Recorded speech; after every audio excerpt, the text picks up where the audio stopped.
Hi there, it's Peter. Welcome to my channel. I thought I would do an addendum to my previous video about the Beatles Australian LPs, the part one of that. I mentioned in that video about my adventures in buying my first real Beatle LPs and how disappointed I was with the label that I discovered when I bought those LPs.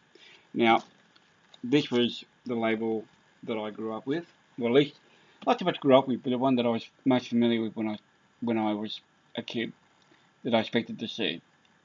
The black and yellow parlophone with the Beatles. Now, bear in mind, I had no idea about mono and stereo at the time, so I had no idea that was the mono label to start with.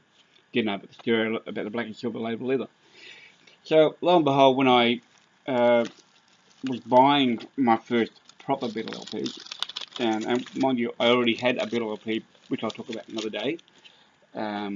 The first one I ever bought with my own money. When I was buying these LPs, I discovered they're on this label here, the orange and black label. Now, this would have been a result of the contractual changes in distribution, which I had no idea about. Label designs evolve over time. That's just a natural state of things.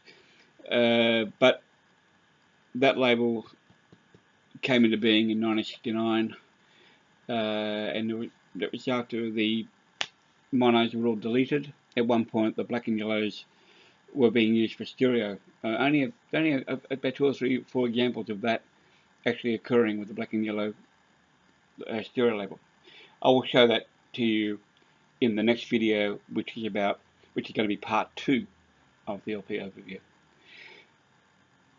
But anyway, if you can imagine, I was disappointed when I saw that label.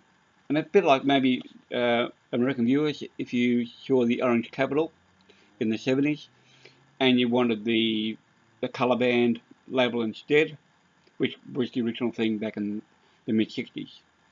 So, kind of akin to that. Okay, so I just thought I'd share that with you, just so you knew what I was talking about. This orange label was around from 1969 through to about 1980, thereabouts, and then it became a black box label. I will show you that another time. Anyway, I also wanted to talk about that LP, Beatles for Sale. One thing I forgot to mention was that these pictures on the Australian cover were taken by Tony Merrick at City Stadium. This would have been during their tour, their one and only Australian tour in 1964. Ringo, as you can see, was back with the group. Ringo had been incapacitated with tonsillitis at the time. He had to fill in Jimmy Nicol, who filled in for a few dates before Ringo came back. This would have been toward the back end of the tour, and they toured Australia and New Zealand in a very frantic year of 64, which I'm going to get into in a minute. But as I said, that was our cover in Australia, and that was the cover that was in England.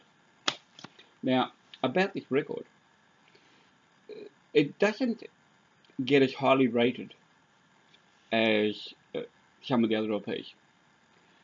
And I think because maybe the track listing, some people are a bit iffy about a couple of tracks. Mr. Moonlight is one track that doesn't get a lot of love. But on top of that, you've got to bear in mind the perspective of the year of 1964. Now, that was a hell of a year for them. It was probably the busiest year they actually had, arguably. When you consider that, if you're looking at their faces here, they got on the back of performances in Paris, France, and recording 3 tracks over there, 2 German language tracks plus Can't Buy Me Love.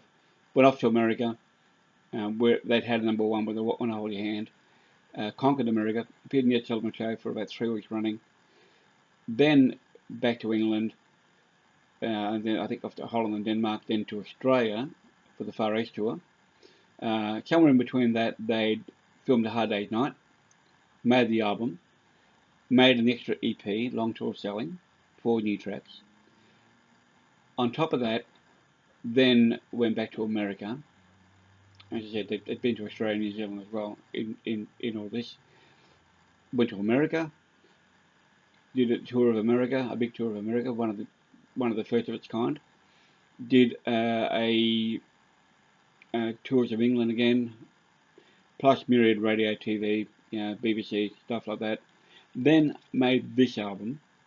Then also made the single of I Feel Fine and Tis a Woman, notwithstanding the other two singles previous, A Hard Day's Night, Come By Me Love, right? So, look at those faces and tell me if you wouldn't be looking like that if you'd had that kind of year.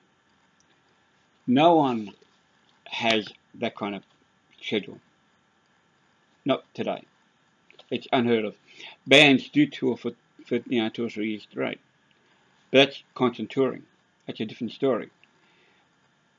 The kind of things these guys were doing, and like one example, when they came to Sydney, for example, they were greeted with rain, torrential rain, and they were made to stand on the back of a pickup truck, a flatbed truck, drive around the tarmac for the fans, with umbrellas being blown away, and these jackets that they had made in Hong Kong on the way through were melting in the rain as well. But no one does that. I mean, you wouldn't expect Madonna to do that, or any other group, or any other artist. I mean, they, turn their nose up at that and say, no way. So, think of that in perspective. So I thought I'd just add that. Next video is going to be part 2 of the Australian overview. So, stay tuned for that. In the meantime, have a good day. Bye-bye. Take care.